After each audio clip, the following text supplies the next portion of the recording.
Chatunga Mugabe, mwana wa Robert Gabriel Mugabe azovhura hombe.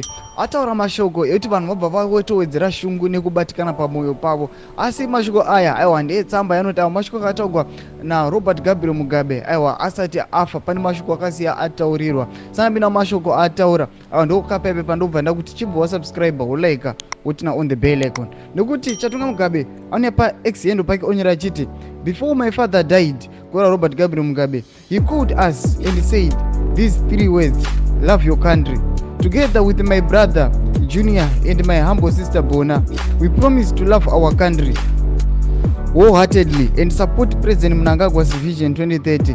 Nothing will deter us from loving Zimbabwe. Ndo mashoko anoti aiwa ndo mashoko asiya ataugwa aiwa namdhara wake Gora Robert Gabriel Mugabe achiti aiwa vakasiya vaudzo kuti aiwa love your country. Saka ndo zvakuti achiti aiwa no matter what andikamboregi kusupporta ED Mnangagwa pama aspirations ake kana pama ambitions ake ekuatena 2030 vision. Aiwa tudze mabvundo enyu munoti kudii pamusoro pemashoko aya akataurwa panapa naChatunga.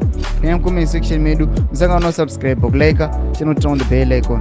Tomuchira mabdits andokupa panapa ZM News Live.